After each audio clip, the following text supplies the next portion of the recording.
बस यूं ही लिखते हैं हम, वजह बेवजह।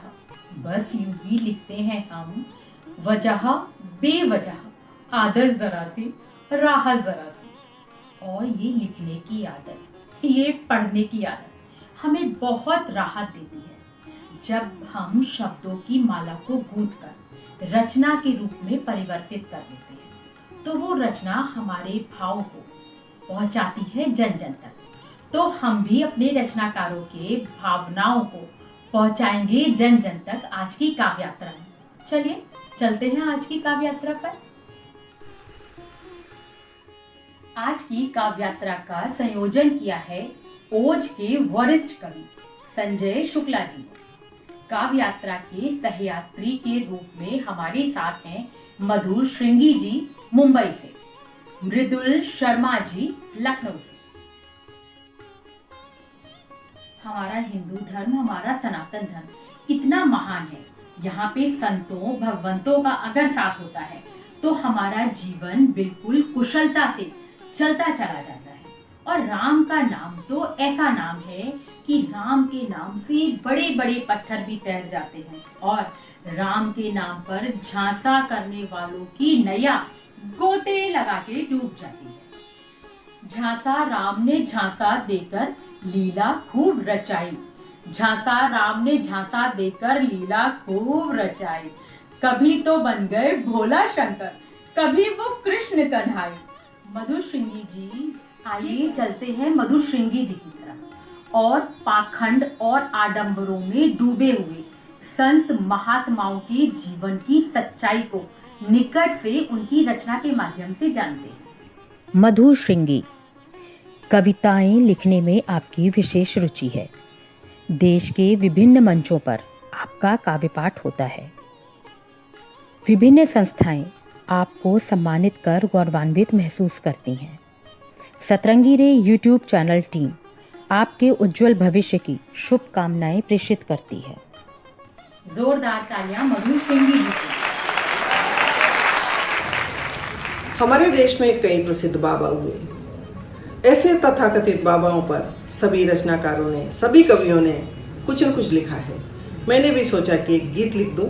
ये मेरा बाबा पर आधारित जो गीत है, ये मंचों पर बहुत चर्चित हुआ, बहुत लोगों ने इसको सराहा, सुना।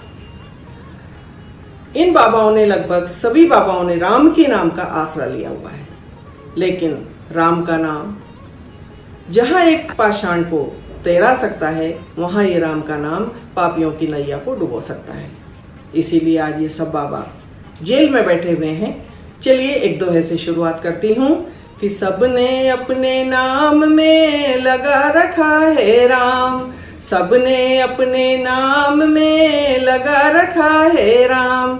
पाप और पाखंड से हो गया काम तमाम, ये गुंडे और मवाली नियत है इनकी काली, ये गुंडे और मवाली नियत है इनकी काली। और अब गीत की शुरुआत करती हूँ कि कैसे कैसे बाबा देखो, कैसा है वेश सजीला, हर बाबा रंगीला रे देखो, हर बाबा रंगीला, हर बाबा रंगीला रे देखो, हर बाबा रंगीला। झांसा राम ने झांसा देकर लीला खूब रचाई है, झांसा राम ने झांसा देकर लीला खूब रचाई है। कभी तो बन गया भोला शंकर, कभी तो कृष्ण कन्हाई है। जेल में नानी याद आ गई, धरी रह गई लीला, हर बाबा रंगीला रे देखो, हर बाबा रंगीला, हर बाबा रंगीला रे देखो, हर बाबा रंगीला। और ये बाबा जी कितने सिंपल, लेकिन हाथी के दांत खाने के और दिखाने के ओर।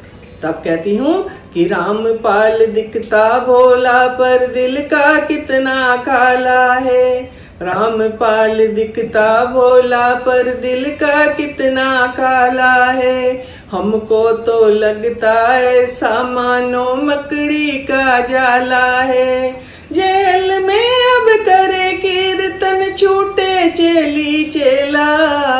हर बाबा रंगीला रे देखो हर बाबा रंगीला, हर बाबा रंगीला रे देखो हर बाबा रंगीला। और अगले बाबा जी कि राम रहीम ने पावन रिश्ता तार तार यूं कर डाला। राम रहीम ने पावन रिश्ता तार तार यूं कर डाला। तथा कथित बेटी से ही व्यापार प्यार का कर डाला। हनी प्रीत भी बड़ी कलमुही बन गई उसकी लहला। हर बाबा रंगीला रे देखो हर बाबा रंगीला, हर बाबा रंगीला रे देखो हर बाबा रंगीला। और ऐसे ऐसे बाबा ही नहीं है, यहाँ पर ऐसी ऐसी चमत्कारिक देवियां भी है। एक देवी मैया तो हमारे मुंबई में ही विराजती है कि राधे मैया बन ठन कर भक्तों को खूब रिझाती है। राधे मैया बन ठन कर भक्तों को खूब रिझाती है। लाल ही चोला लाल चुनरिया लाली लाल लगाती है। लाल ही चोला लाल चुनरिया लाली लाल लगाती है। झूम झूम कर उठा गोद में नाचे भक्त अकेला। हर बाबा रंगीला रे देखो हर बाबा रंगीला, हर बाबा रंगीला रे देखो हर बाबा रंगीला। और चलते चलते इस समाज को एक संदेश देकर विदा लेती हूँ कि राजा भागीरथ जैसा मन कर लो। राजा भागीरथ जैसा मन कर लो। पावनी गंगा साचरण कर लो। पाप की नैया डूबती है सदा। मेरी इस कथनी पे चिंतन कर लो। मेरी इस कथनी पे चिंतन कर लो। बहुत बहुत धन्यवाद। माँ बाप एक ऐसा रिश्ता, एक अनमोल रिश्ता जो भगवान ही बना के देते हैं।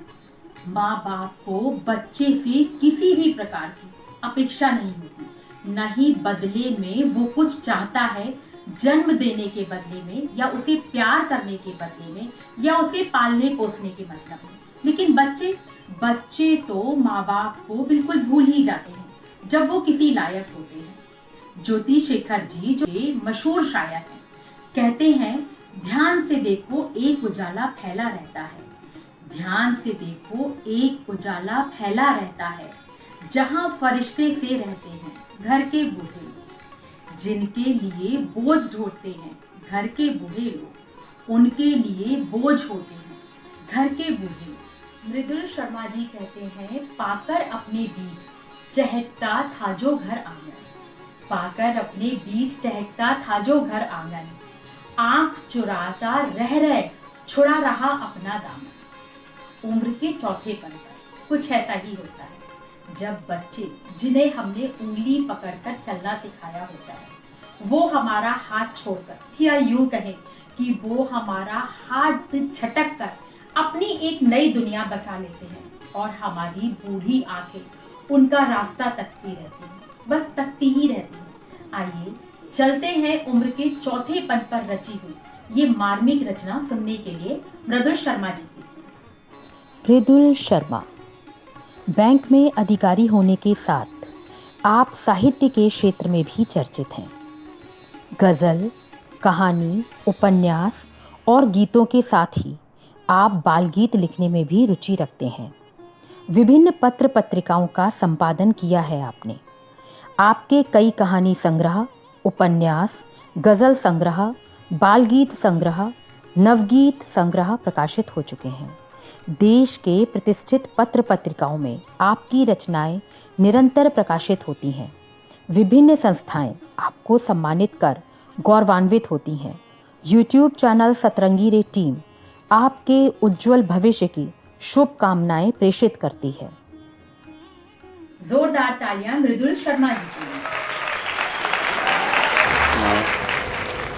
अतुल शर्मा एक प्रेम गीत प्रस्तुत कर रहा हूँ कि तुम आए तो सूनेपन का, तुम आए तो सूने घर का आंगन रोल उठा।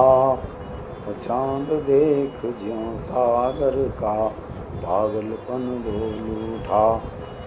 तुम आए तो सूने घर का आंगन डोल उठा।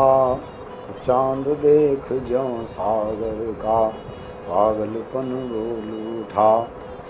बादल गरजे बिजली चमकी, बादल गरजे बिजली चमकी, नाच उठी बूंदें और नाचे परती खेत और फिर नाची बूंदें। तो हल धर के आगे जो भीगा सावन बोल उठा। हल धर के आगे जो भीगा सावन बोल उठा। तुम आए तो सूने घर का आंगन बोल उठा। कितनी बार चांद सूरज आए फिर चले गए, कितनी बार चांद सूरज आए फिर चले गए। और फिर पात झरे तरुओं के आए नए नए। कितनी बार चांद सूरज आए फिर चले गए। और फिर पात झरे तरुओं के आए नए नए। और तुम आए तो मौसम का गूंगापन बोल उठा। तुम आए तो सूने घर का आंगन बोल उठा। तुम आए सहने सकुचाए धीमे कदमों से। तुम आए सहने सकुचाए धीमे कदमों से। जैसे कोई उबर रहा हो गहरे सदमों से। तो अधर न किंचित हिले मगर अपनापन बोल उठा। अधर न किंचित हिले मगर अपनापन बोल उठा। तुम आए तो सूने घर का आंगन बोल। चौथे पन में गुजरे कल की याद सताती है।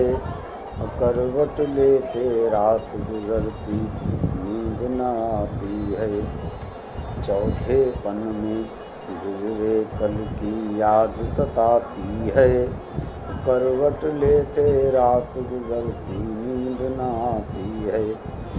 पाकर अपने बीच चहकता था जो घर आंगन।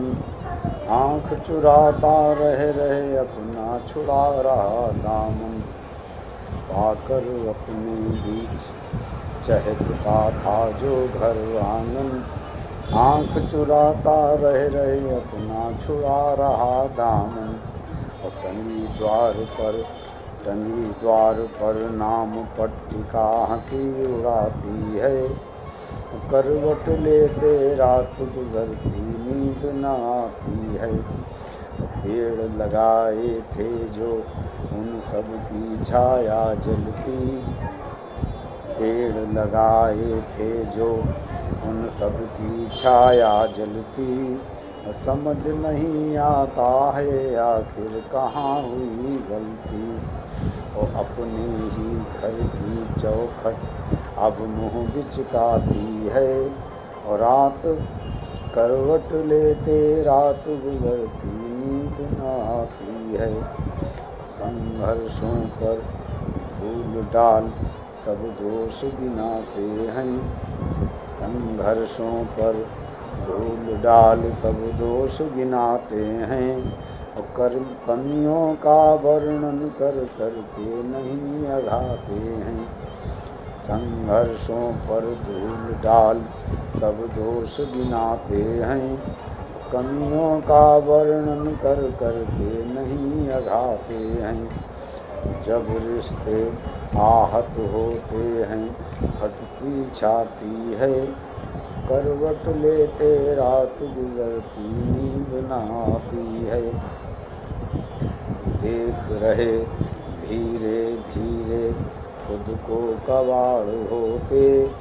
और चेहरे पर मुस्कान बिखेरे मन ही मन रोते, देख रहे धीरे धीरे खुद को कबाड़ होते। चेहरे पर मुस्कान बिखेरे मन ही मन रोते, किस पर मजबूरी यह कहना ठकुर सुहाती है। करवट लेते रात गुजरती नींद न आती है, और चौथे पन में गुजरे पल की याद सताती है। करवट लेते रात गुजरती नींद न आती। आज हमने ऊपर बैठे भगवंतों की बात की और नीचे उनके सेवक संतों महंतों की बात की। साथ ही हमने उन भगवानों की बात की जो हमें देते हैं जन्म। तो हमारी आज की ये काव्य यात्रा आपको कैसी लगी हमें जरूर बताइएगा। और अगर आप भी कविता लिखते हैं तो दिए हुए नंबर पर अपना वीडियो बनाकर हमें भेजिए। हम काव्य यात्रा में आपको अपना सहयात्री जरूर बनाएंगे। और हाँ, हमारे YouTube चैनल सतरंगी रे को सब्सक्राइब कीजिए, वीडियोस को लाइक कीजिए और शेयर कीजिए। मैं बिंदु जैन मिलूंगी काव्य यात्रा के अगले पड़ाव पर। तब तक अपना ध्यान रखिए, अपनों का ध्यान रखिए।